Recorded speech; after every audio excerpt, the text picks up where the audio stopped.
Okay. Little test for those that are here.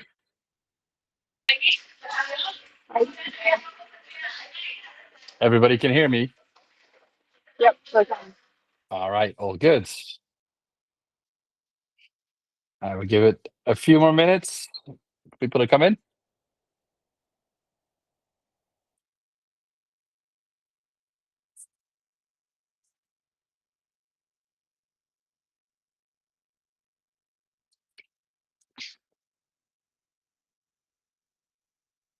Has everybody had a good start of the year?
Yes.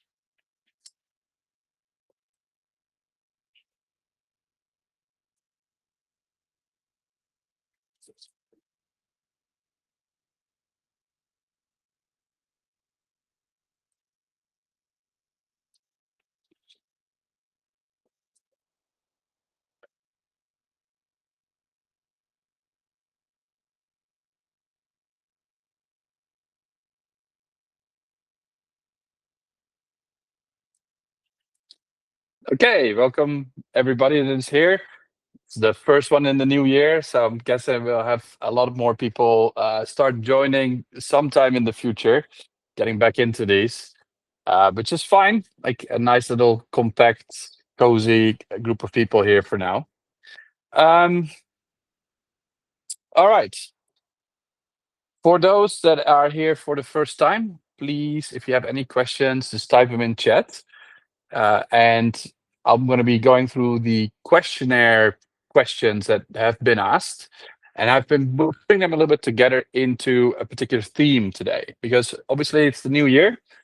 And can I get some hands in chat? Who's already had some challenges with their New Year's resolutions?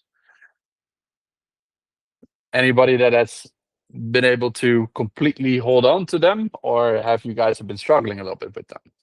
And then, of course, for a lot of your kids right now, they're doing the OX exams. And I've had an opportunity to speak to a bunch of them. And it's almost like you can smell the fear and concern in the hallways of the schools. So I think this would be a really fitting theme to talk about today, so that you guys can help your kids go through the mocks and then also prepare them for the exams that are coming at the end. So I want to talk a bit about setting goals, and particularly how you can use a concept from positive discipline, family meetings, to really help kids commit, as well as come up with their own versions of these particular goals.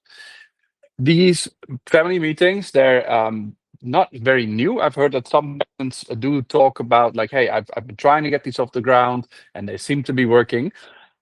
But there's when we talk about positive discipline, we also talk about, like, how can we get a little bit more out of these things. So before we get into the actual, like, meat and potatoes of how these particular meetings go, I want to talk a little bit about Maslow's hierarchy of needs. For those that might remember this from school, we obviously get told a lot about, we have to make sure that the safety needs and the physiological needs are all met, which is these bottom ranks that we normally talk to. But one of the actual forgotten rank is the third one, which is love and belonging.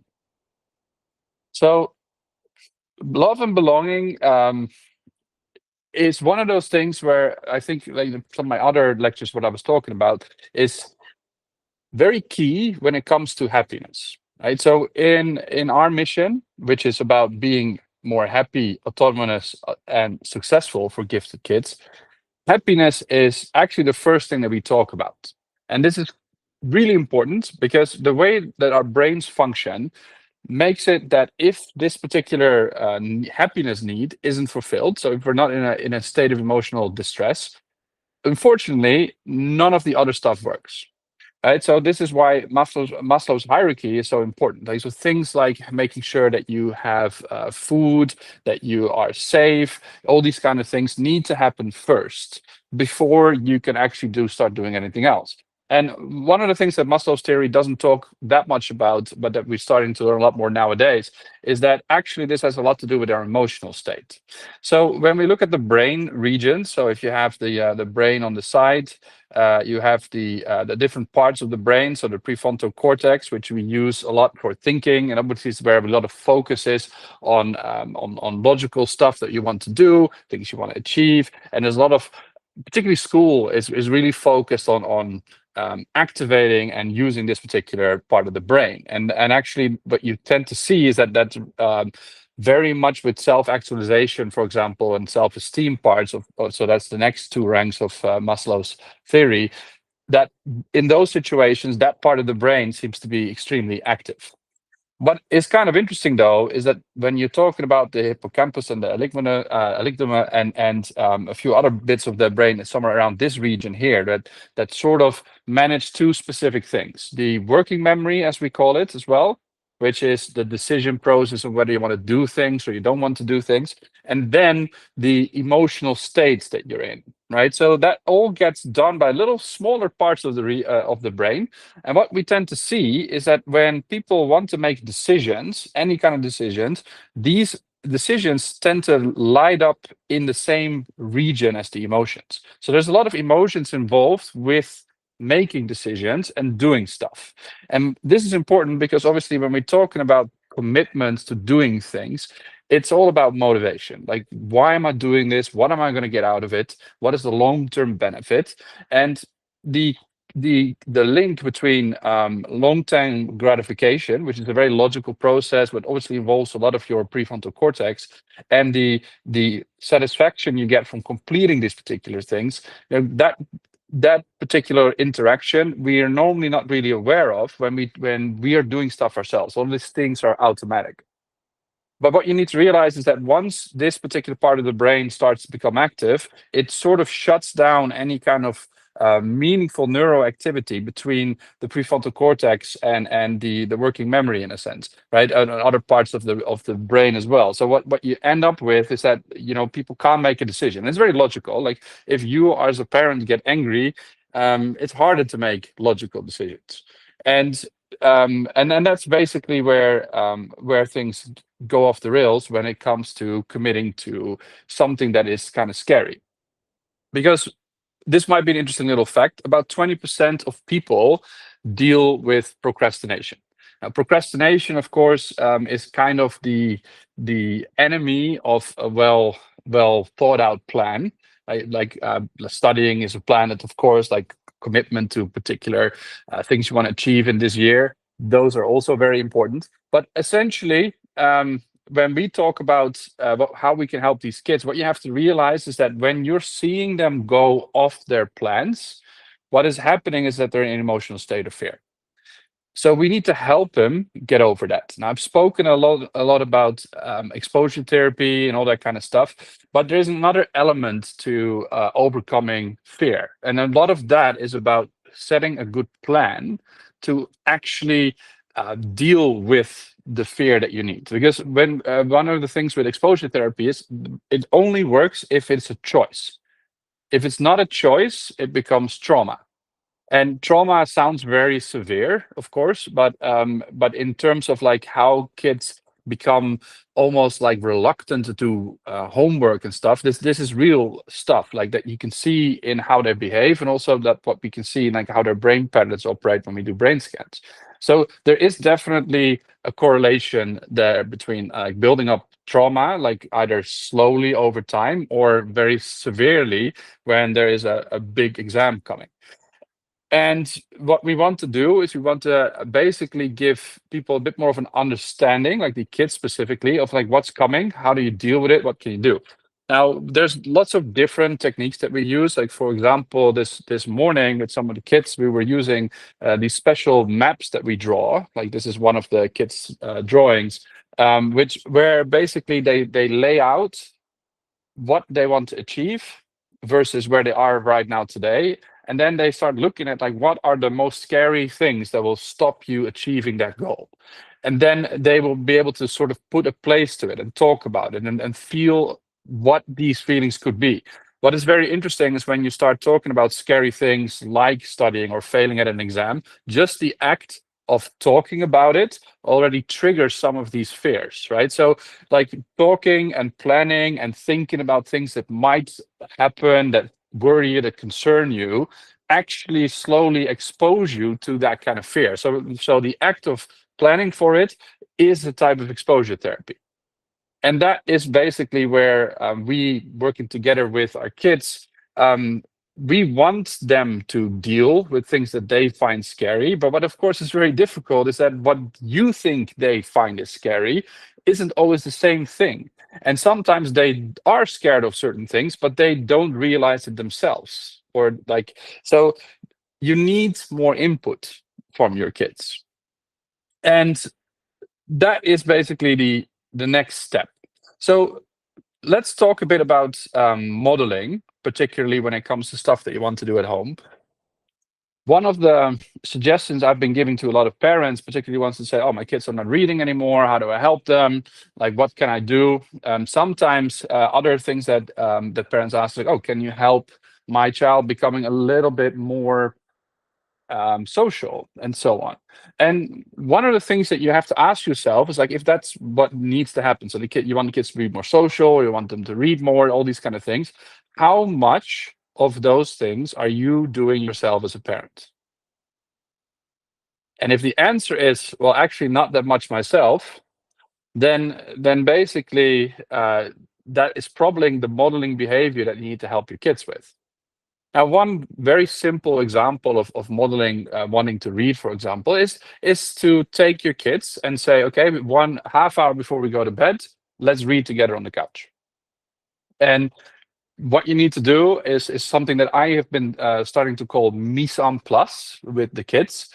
So if you hear that term come by, of course, it refers normally to cooking, but the French term is mise en place, means things in its place. And the idea is that you, if you want to cook well and basically be as efficient and quick about it as you can, you prepare every little thing around you so that when it's time to cook, everything is there and you're ready to go. And to be honest, like if you look at like these cooking shows and things where sometimes there's cooks like preparing stuff on the fly, or the ones that like prepare everything very nicely in little chopped up bits, and then they say, okay, now I'm starting to cook and I'm starting to add stuff all of a sudden. The second version where they add stuff is more clear, it's easier to see, it's easier to understand. And actually, if you cook that way, trust me, it feels more enjoyable. The same thing happens when it comes to things like reading. So when I'm talking about reading with the family and you want to happen, what is mise en place in your family? What does that look like? Not every house is the same, but what can you do to make it conducive? So can you get distractions away? That's one thing. Like mise en place is not always about having things, it's all about taking stuff away. Like no ladders in the middle of the kitchen, whatever that is, right? So making sure that the stuff is clean.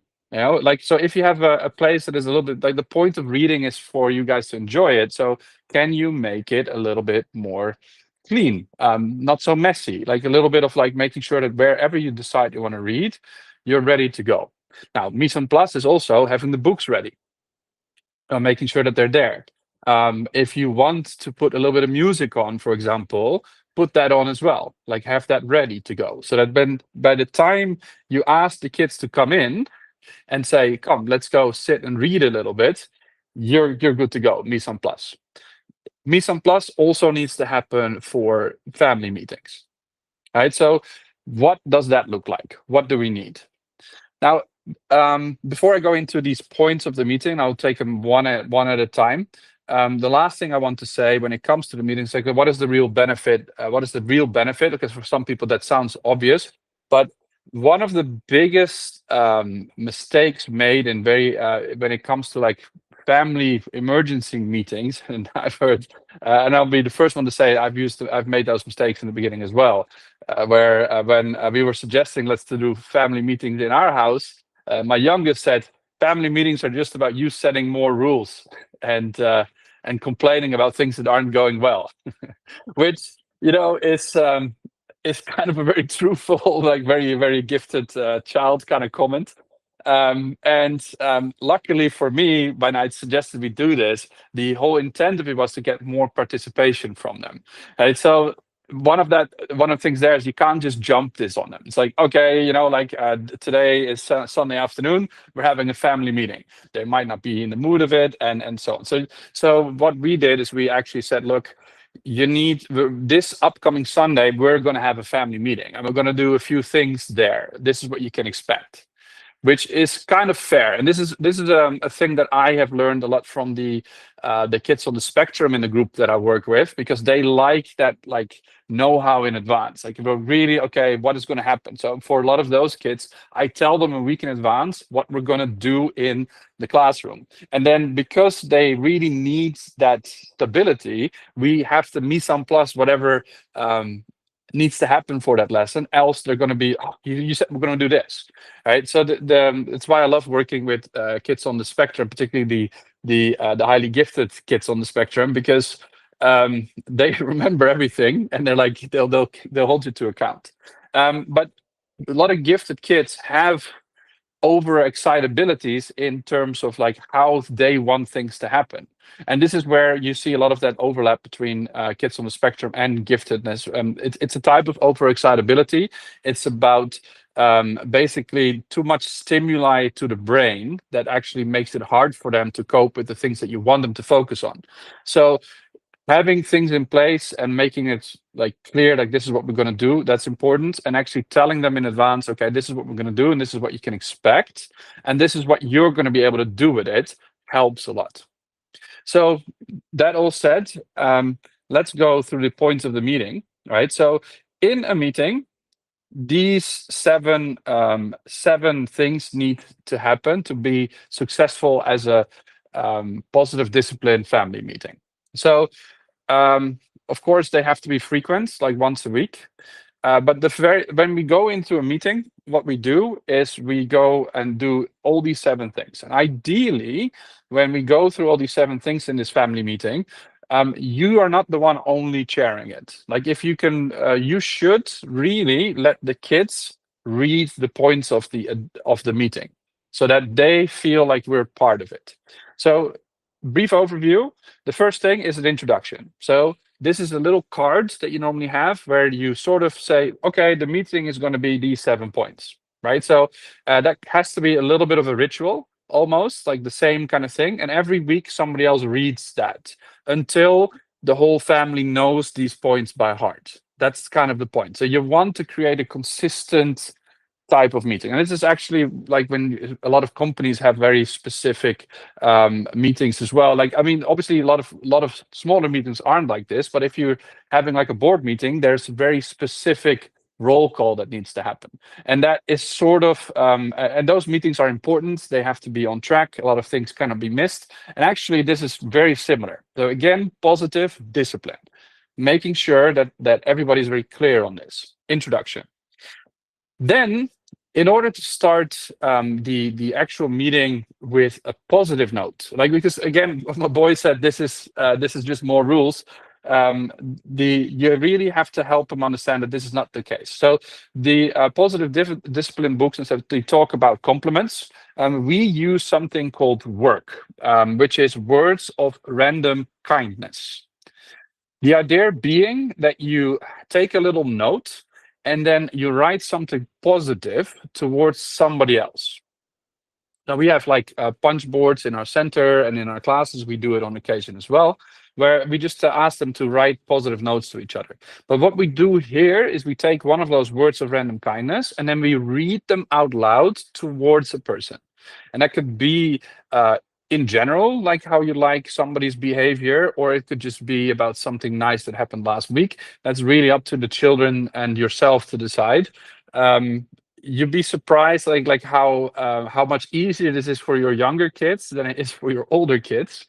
There's something there when it comes to the teens, when obviously they become a lot more socially aware about stuff, where they feel really uncomfortable talking about this. So don't laugh too much. Really encourage them. Ask them to be specific about things that they observe and see, that there's things you can coach them through. But if you are consistent with this, it will get better. Then we get to the next bit, which is the agenda. Now, obviously, like, this is kind of an agenda. So I like every time I read the positive discipline books, it's always a bit confusing. But what they mean with the agenda here is that actually, once this is all implemented, you want to have a space in your house where people walk past frequently and they can write down topics and problems and annoyances and opportunities, anything that they would want to discuss in the family meeting. And again, when you start this, they will know what to write. What is really good is for you as a parent, like we have a tendency that if we run into a problem on the day itself, which is whether the kids don't clean their room, or like they do clean the room, but only after you told them 5 times. Like technically, what you want to address is the fact that they have to tell them 5 times to clean their room. Like reminding it once, or if you want further, like really making sure that they do it more frequently. That is the underlying challenge you want to fix. And whenever we find that we've told them 5 times clean up your room and it doesn't happen, what happens is you go into more of an emotional state, generally speaking. So you're a little bit more annoyed, frustrated, disappointed, whatever the feelings are that are there. So these parts of your brain are also taking over, your prefrontal cortex again. So the chances that you are being very honestly constructive about what they're doing is unlikely. And then, of course, there will be friction between you telling them or asking them or so on. So one way that you can use the agenda is to say, okay, this is something that really annoys me. I'm going to put it on the agenda. And then this Sunday, we're going to talk about it. Like really in depth. We're going to figure out what this is, what is going on. And that also gives the kids a little bit of a chance to think about, oh, this is important enough to write it down. I can think a bit about it, and then maybe there's an opportunity for them to come up with solutions in their head already. It is also like if there's a fight or something, and they say, "Oh, mom, like he's teasing me," or whatever that is. You can say, "Well, that seems like a good agenda point. Why don't you put it down?" And then we will honestly talk about it. And you can put interesting new things in there too. Mom, I want to go on a trip. That would be fun. Like, can we ever go to Japan? I saw something that was really cool. Why don't you put it on the agenda? It is a great way of basically formalizing things that are important enough. And if sometimes they go, yeah, I don't want to put it on the agenda. Okay, then it's maybe not important enough, right? But the freedom for them to say, okay, you're going to put it on, or I'm going to put that on. And this is where, again, modeling comes in a little bit. If you see something, let's say you're husband and wife, and you see something you don't like in your husband or in your wife, and rather than make a fuss about it, say, hey, can I put this on the agenda, please, as well? And you can do a little bit of theater in this. Don't make it too thick, but you can basically say, okay, guys, this is something that annoys me. Or you can even put something on there and say you need help with. Maybe you want to do more exercise. You have probably some resolutions for this year. You could put them on there and say, okay, guys, I need some help from this. So that is where the agenda really shines. Like you put that out there, you put stuff down, and basically in the meeting, what you do is you take that agenda and then you go through it, and you take turns reading it down. So then you ask for clarification. Like, what does that mean? Like, what was that? He hit me. Okay, well, like exactly what happened there? Like, what was the thing that caused it? Like a little bit more depth, essentially. Don't solve it. That's very important. You don't solve the problem. You just ask for clarification if you need to. This is an important step because what happens here, the kids will start feeling like they're being listened to a little bit more. It's like, oh, you wrote this down. Can you explain to me what that means? And learning how to bite your tongue when they do say something that looks a little bit outlandish can be difficult, but you should really try to do that, because the idea that there's a phrase that my mom Willeke coins in Dutch, is gezien worden en gehoord worden, which means being seen and being heard. If we're talking, we're not listening to them, right? So, and they know this. So bite your tongue, and I'll be the first one to admit that's a skill that I need to work on myself a lot more. So once the agenda is clear and everybody has done that, then what we do is we say, okay, which one of these things is the most important thing that you want to talk about? So you'll take turns picking something from the agenda and then say, this is now on the table. We're going to try and solve this. We brainstorm. And this is really brainstorming. So a lot of people I work with tend to have a tendency to start discussing the brainstorming ideas immediately. So the suggestions that come, like particularly from gifted kids, can be a little bit out of the box.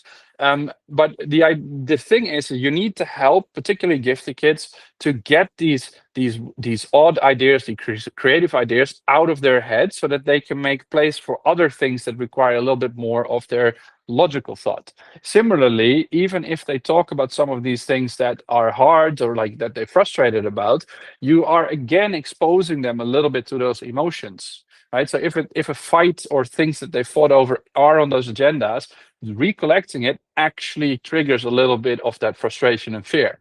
Talking about procrastination and things like that would be the same thing. So again, this is basically part of that exposure therapy that you want to achieve. So that's a good thing. And because you're doing it in a roundabout kind of table kind of way, if you find that like you've got kids a little bit difficult to say stuff like that, start yourself with something that you think is a little bit difficult. So a little bit of care, what you've put on the agenda might be good in that. So you brainstorm, like write stuff down. No idea is crazy enough. Just write. We'll figure it out together. Then what you do is you take, and this is a bit of a choice. The positive discipline talks about the 3 R's and the H, which is respectful, relevant, helpful as well, and realistic. So those are the things that they talk about. We and the kids use SMART, which is specific, measurable, action-oriented, realistic, and time-bound. I think you need to pick which one of the two applies to what type of situation. So the 3 R's and the H are most likely for things that have a lot of emotional challenges, like fights and other kind of things, where smart planning is a bit more specific towards tasks that are just like mechanical tasks that solve a problem, for example. But like you basically ask them, okay, like this is your out of the box crazy idea. Well, is it relevant? It's like, well, no. Okay, well then we take it out. Like if any one of these things isn't there, then we just don't take that suggestion any further. And that's really fast. So you just ask the person to put it up and say, okay, well, like, is that a helpful comment? Like, is that really going to help the people? And if they say, no, it's not. Say, okay, well, it was a funny joke. Sometimes, often these are the things that they'll put some weird, funny things out. Some of them will do it just to test you. Particularly the strong-willed kids among us will try to really test to see whether the the suggestion you had is like, well, you said I could say whatever I want. Let's see how far I can take that, right? And rather than saying, oh, that's not a very nice thing to say, or like getting upset with it, say, okay, we've written it down, and now it's like, okay, is it helpful? And if they themselves say no, it is, we can have a family vote on it. So okay, well, does anybody else think that's the case? No, and you work through the solutions in that way until you land on something that everybody agrees on. And like what kind of form that can take is really up to you. Like particularly when it's dealing with like you still should have your boundaries, right? So within what you're willing to do, like you should be very clear that like, hey, there's some boundaries but what you do is you use the same phrases to them. It's like, well, to me, that is not realistic, or it is not respectful, right, for me. So therefore, I don't feel I want to do this. And so we need to look for another solution. That is okay. Like, but that discussion you'll find, if particularly if you take turns talking about this, you'll find that the kids actually have quite similar ideas as you, right? Like sometimes we need to learn to trust our kids a little bit more. There's very often that because of the emotional state that they're in, they purposely, sometimes subconsciously, sort of go against us. A lot of that has, particularly teens, of course, have a lot to do, have a lot of challenges with this. But you know, when you are really like honest and truthful in the and if that discussion happens basically not in the heat of the moment, you'll be surprised how much good input they will be able to give you. And then you can talk about things like, okay, well, what kind of consequences are fair and anything else. So with my two boys, like they had the tendency to fight with each other a lot. They're brothers. That's pretty normal. And one of the things that like what I saw is that the way that they're responding was to just automatic pilot. So we needed to figure out a way how to come up with some kind of a consequence.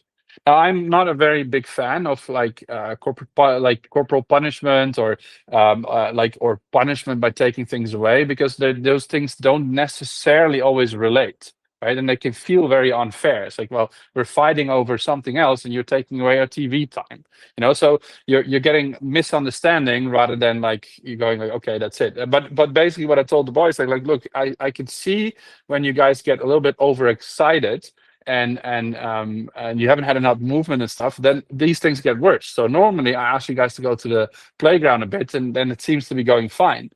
But like at the moment, you guys seem to be a little bit addicted to, getting onto each other's nerves because you're kind of bored. So what could you do that helps with that? And one of them said, actually, in because he's doing taekwondo, if we don't fall out of line, we have to do push-ups and sit-ups and squats. And they themselves decided that was the consequence that they wanted to go for. So okay, that seems fine, right? So and actually, what was interesting is that whenever they got into a fight, they said, "Oh, guys, I think you got into a fight. What do we do?" They're like, "Oh yeah, okay." And then they started doing the actual sit-ups and stuff. And because all of a sudden the poking the other brother would have a consequence of like some relatively heavy push-ups and sit-ups for each other. And they agreed that if they would fight, they would both do it. It wouldn't be like one does it and that's it. Basically, their brain just went, "Oh, like poking my brother just for a little laugh is actually not worth it," and the behavior just went away. But if I would have imposed that rule myself, probably they would have they would have not accepted it. They would have went like, okay, that's just a punishment, and we would have not moved any further. So you'd be surprised sometimes what kind of solutions the kids come up with, but because they chose to do it and accept it as a consequence, they're they're fine. And basically what and sometimes if because I also sometimes tease my boys a little bit, they say, "Hey, stop it, dad, you have to do some as well." So obviously at that point I have to be consistent as well. So that's one example of like how far these things can go and how much you can get your kids on board if you actually do this. So again, what the thing we have is realistic, um, respectful, relevant, and then the last one is helpful. Right? So that is the three R's and a H. And for those that don't know, smart, specific, measurable, action-oriented, realistic, and time-bound. I guess that you guys know those. The only thing that I normally say with the A, people sometimes say achievable. Realistic and achievable are the same thing. Action-oriented means doing something productive. So there we go. Now, once the solutions are there, you take a vote. So everybody's vote is equal in this. You vote for a solution, and then you figure out a way if you need to like whatever that solution takes. Do we need to track it in some way? You name it, and then you can be specific. So ideally, you should have about 5 things. Or that, well, I mean, it depends on how many people are in your. We have 5 because there's 5 of us. But like, so 1 for each participant. So if it's just the 3 of you, just do 3 things.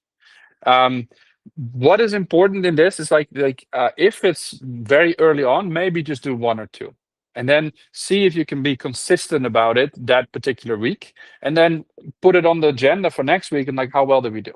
Like, what can we do to help people out here? And then you end up with what we call a fun activity. So again, like, you want to make these meetings something exciting the kids can look forward to. Now, obviously, different age groups will have different requirements or the different things that they would like. So it's really up to you to figure out, like, okay, what that is. But what we do is we say, okay, why don't you take today to figure out what you want to do? And you can think of things that are very interesting, like, let's cook together, watch a movie together, go to the cinema together if that's what you want. If you have, I mean, obviously, I have a bunch of board games, so you know what I normally choose. Do that, like, but like the things can be very broad. Like, oh, okay, we wanna work on something together. Like, one of the suggestions my younger boys is like, oh, I want to figure out a way how to get like a little job so I can earn some of my own money. Like, stuff like that is all everything is good, and because you're taking turns, you will actually get you'll get that participation. So that is the how you sort of end the actual meeting. Now, how do we implement this? Like, what is the first steps? Because, like, you put this out in front of them, it's quite a lot. So the way we go about that is, like, rather than to do the full meeting in one shot, you first basically tell them, okay, let's do one meeting about this coming up this Sunday, and we're going to talk about a family meeting, what the agenda is going to look like, and all that kind of stuff. So your very first meeting is basically almost similar to this lecture I have, talking about this. And if they come up with something they want to interject in that, good opportunity to do so. Then what we did is we actually we made it a bit like an arts and craft kind of thing. So we got a pin board, and then everybody made a piece of the agenda, and like the words of random kindness part on there with like all the tools that you needed, like post-it notes and things like that, so we can put some in during the week, because we want to do like a very big family trip to Japan. And basically, we feel we need to get some stuff ready for that. So it's about like putting a little bit of money aside. This is obviously just showing them, like, look, every week we put like $100 away. That's it. Like, if we go out and we get some ice cream, if some of them might say, like, hey, you know what? Actually, if we don't get ice cream, we can put it in the fund for our trip. You know, like saving up money for things like that. So there's and like other things, really, like booking the hotel and all that stuff. Is that all done? And so on. So basically, they came up with their own version of what, like, stuff they want to have in there. It's a great way to talk about the agenda too, because particularly with gifted kids, one of their common overexcitability is like one for movement. So like there's a lot of stimuli coming into their brain, so their brain makes them want to move and do things. So in order to keep them busy and talk, you get them to do things, and you'd be surprised, like, if you actually work with them on that together around the table, how much more stuff you're going to get out of it. This exercise with the maps that we do is actually a lot more about keeping their heads and other parts of their bodies occupied while we talk about these difficult kind of situations. The same we do with clay and a few other things. So, like, this is an opportunity to do the same thing with your kids there. So that's the first thing that you do.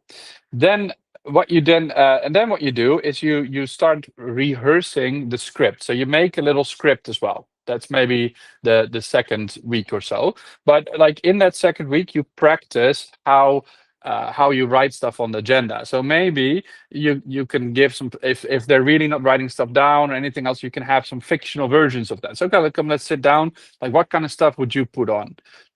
So that takes a little bit of time, but like maybe like 5 to 10 minutes, and you're quite good to go.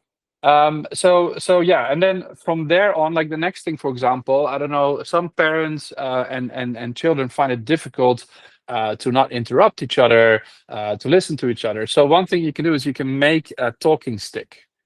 Go out, great opportunity to go out into the forest, grab a stick somewhere, get like some things to decorate it. It's obviously for younger kids a little bit more interesting. For older kids, I would maybe go to a place and see if you can maybe buy one or carve one, like do it a little bit more intricate kind of thing. But something that sort of describes that, like makes that talking stick work. So that would be like the third week in a sense. And then the fourth week, you say, okay, if we actually go through this particular thing, we're going to do like a little bit of a bigger activity. So maybe every 4 weeks you do a big activity, I mean, we do it every 5 after every 6 weeks, because then everybody's had their small choice, and then we do one big thing. All right, so you can have some flexibility within the thing that we do here. Now, I saw a question in this.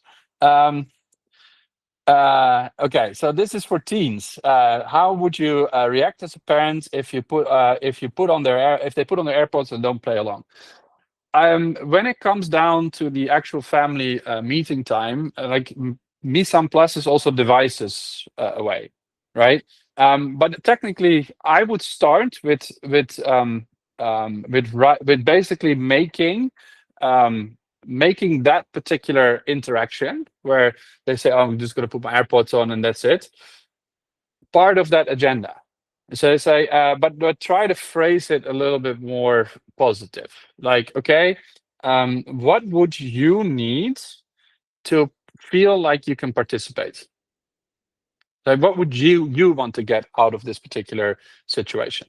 And if you give them enough warning, say, okay, look, I want to have this family meeting, and I want your guys' input. It's going to happen on Sunday. When we do it, there's going to be no devices and everything else. So the mise en place is like you have to have a little space where you say, okay, no devices, everything else. You also have to then say a time limit. If you one thing that's even better is, particularly with teens, is go like, okay, well, like what is maybe you can give them 2 or 3 options of when the meeting can take place. So the meeting is going to happen. That is already decided. But if you say the meeting is happening and you don't give them an option, again, no agency. You say, hey, I really want to have this meeting. I want to hear what you really think about things that we could do together as a family. Positive, but also things that we can do better. And we need full attention. So what would be a good time for you to do this? My options are Saturday afternoon, Sunday afternoon, or Sunday morning, whatever that is. And then they will feel like, again, you're sort of modeling that behavior where it's like, okay, have some agency. You could do some things that will help with that. So one way that you can help the kids as well is that if they seem like they're not really keen on the meeting itself, like as my son said, you can actually call like a quick, like 2 minutes there and then, and say, okay, let's try to figure out what we can do to make this thing work, and then you go essentially through the same kind of steps. So you're sort of, they say, this is roughly what I think this is going to look like, and this is what I can do. This is what I think we should do to get that engagement going. So can I ask if that answers your question a little bit, or is it okay if I ask for a little bit of clarification? Like in this particular situation, if the teen takes the AirPods and doesn't seem she wants to participate, even if you ask directly, the child says, no, I'm not doing it, or is it something that happens halfway through? So it's sort of like something that happens a little bit accidentally as we're going through the exercises like this. It's like, because there's a bit of a difference between doing it subconsciously and doing it purposefully. So which that might be a good little bit of clarification.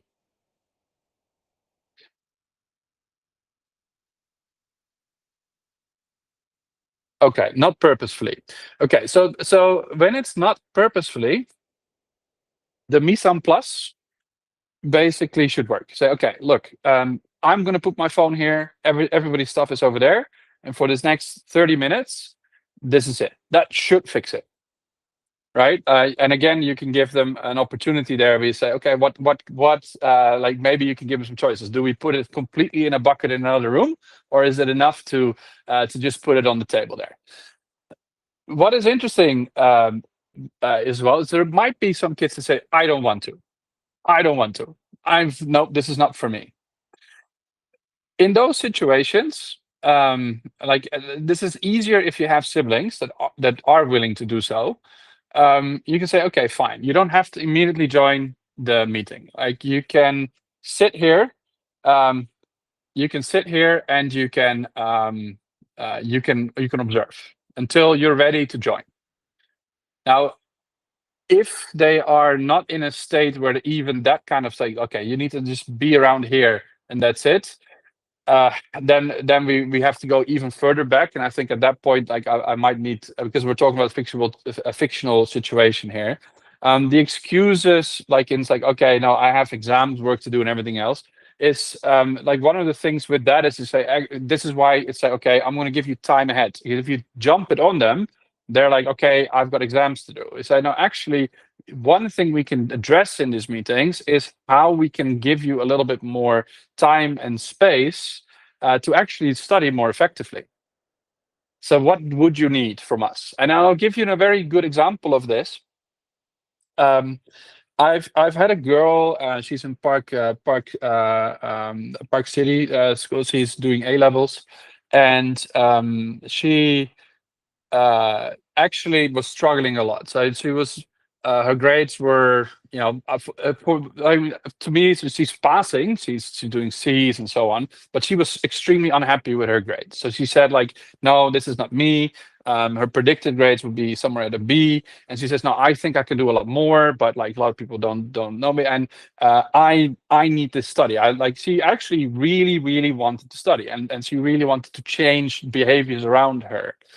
And in this particular situation, it's a really lovely family, and they do a lot of stuff together. They go on trips and things like that. And during the sessions that I had with her, basically she told me, look, I love these trips, but the problem is when I come back, my entire study plan and everything else is kind of messed up. I have to start all the way from the beginning.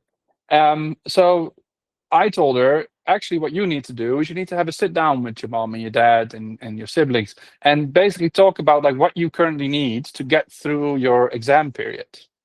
Like what kind of things should you join, what things shouldn't you join? Because there's some family obligations that, honestly, if you can forego them one time because you're currently in your exam period, seems okay, and honestly, you'd be surprised how many of the kids really would like that. This is I had another boy, a very similar kind of situation where he said, like, look, I'm trying to make my study schedule work, because I spend a lot of time with the particularly the A-level students, but also the year 11 students about, okay, first of all, what do you need to study, how big is that, what is coming at you, and then the second part is like how do you fit it in your day? Like, what does that look like? When do you have energy and when you don't have energy? And we'll get to conversations where it's like, actually, by the time I'm going into the van home, the drive back makes me so drowsy that I cannot study anymore. And in one case, this boy said, actually, we figured out that as long as he's still in school, he has the energy.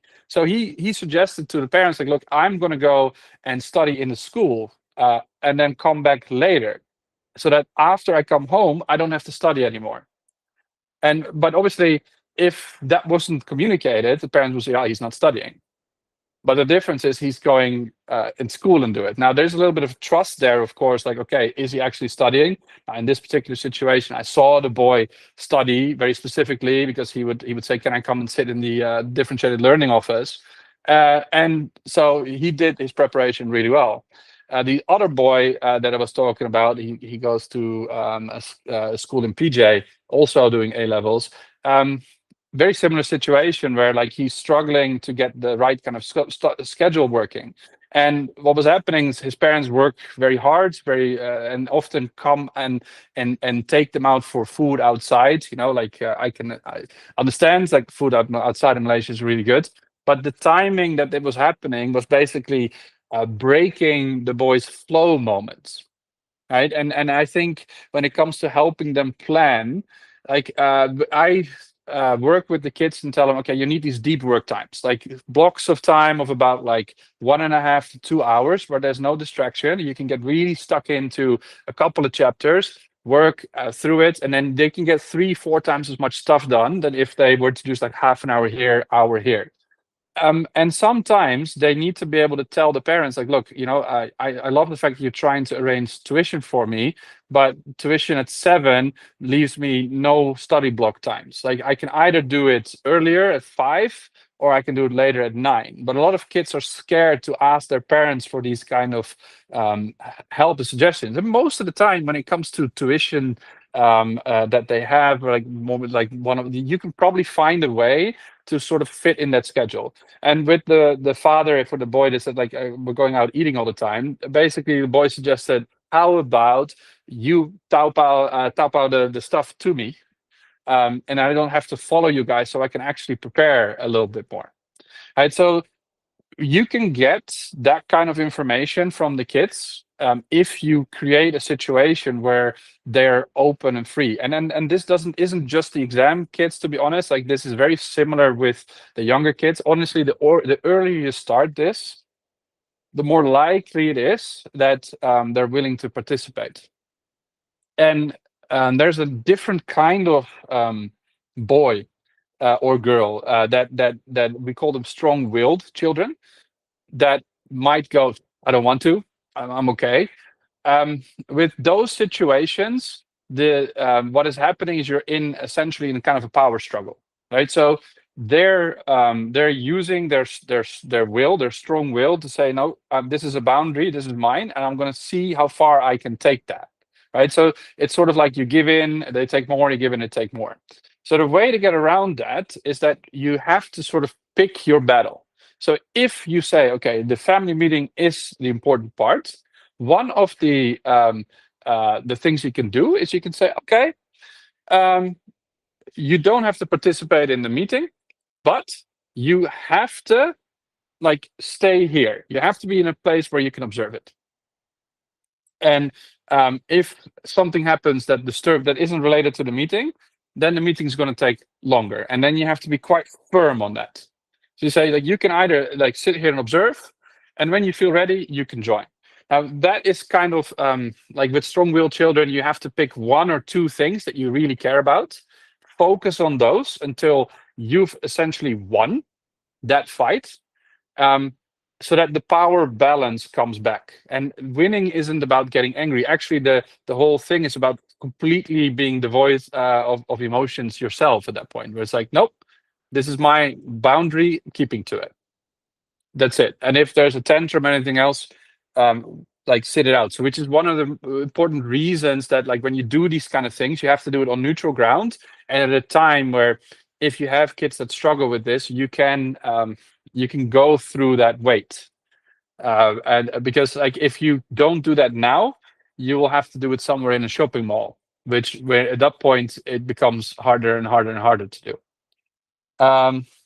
So let me see. I think that answers that particular question. Anybody does anybody have any questions about these kind of meetings and goal settings or other questions in the chat that relate to this? Maybe somebody has an anecdote on something that they've gone through when it comes to their kind of meetings that was a bit difficult. Anybody?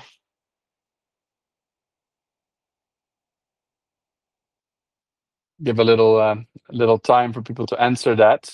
So have a think, like when is the last time you've had a meeting and there was something difficult that you need to do? So I'll give you guys a little bit of time to come up with a few questions.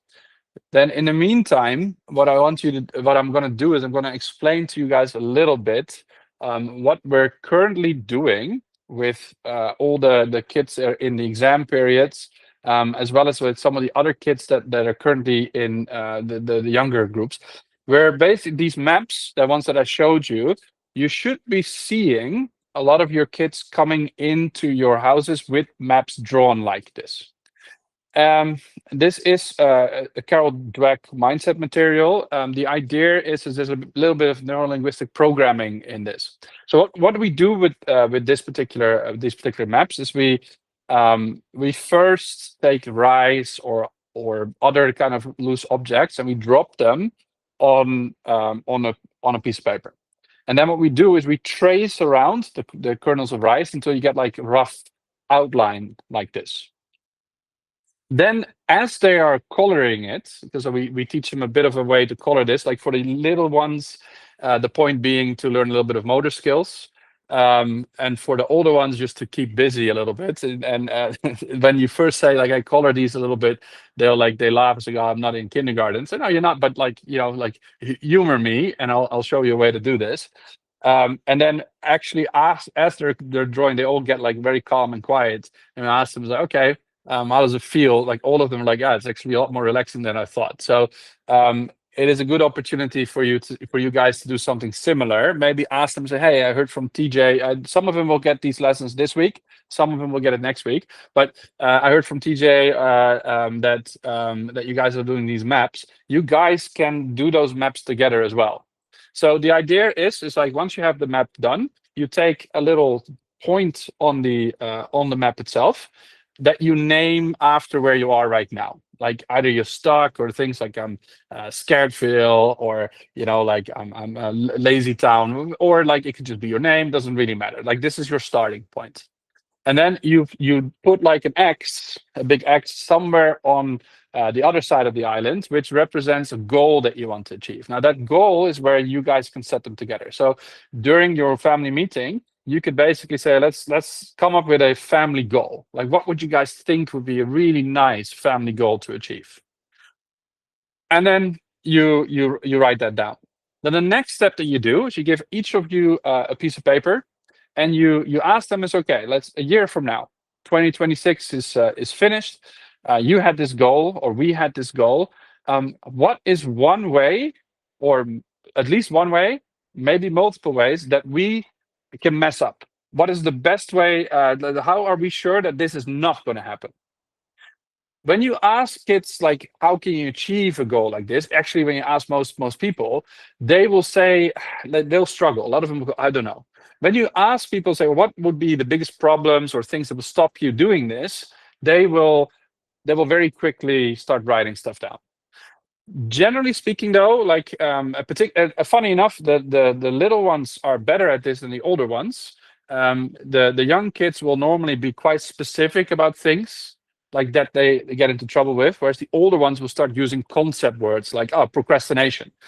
What you want to do is when they write something down like procrastination, say, oh, can you be a bit more specific? Like, can you tell me something like what you procrastinate with?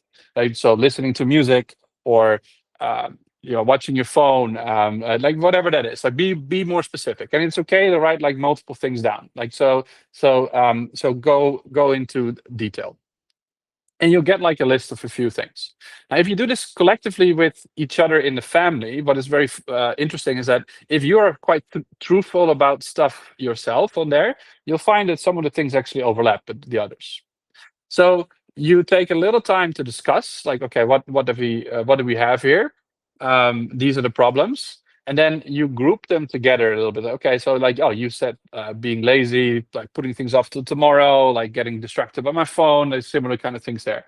And then what you do is you come up with a feature that you can use to represent it. So for example, let's say if one of the things you wrote down is like getting really angry at my brother, then you could say, okay, maybe the volcanoes of anger or something like that, or the guises of brotherly strife, whatever it is. Like you can come up with lots of fun little like representations of that. Think things like swamps and like cliffs and crevices. One of the boys today was saying like, oh, I spend too much money. And he called it the pit of waste, like in the middle of his island. So okay, great, like things like that.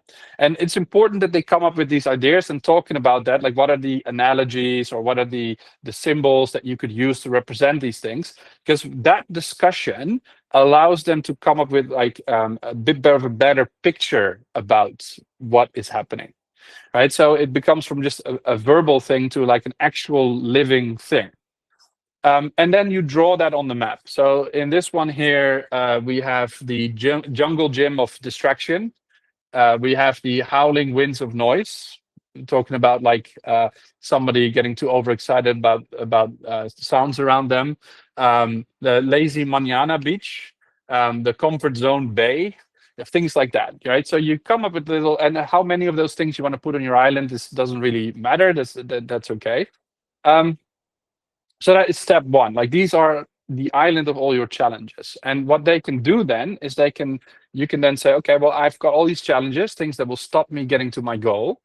And then how do you deal with that? Well, very simple. You do the opposite, right? So, and this works if the things they wrote down as a challenge is very specific, right? So if, because obviously the jungle gym of distraction, like in the discussion, for example, you could say, well, that is a PlayStation 5 or that's my phone, right? So like, and then specifically spending time on my PlayStation, playing this game or doing that or something like that. So if that is the distraction, the opposite needs to happen.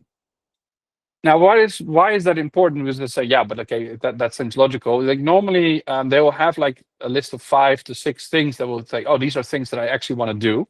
And where this becomes very powerful, particularly if you've done it together with them, is that the neurolinguistic programming part is that if they're distracted with something, I can just tell them, I can reference the actual name that they said. And then what happens, they instantly, the entire conversation, the memory of doing the drawing, which is a longer kind of thing, the conversations around them, why they're bad and how they get in the way, and the thing you should do opposite, come back. Like it's a very powerful way to remember something very quickly.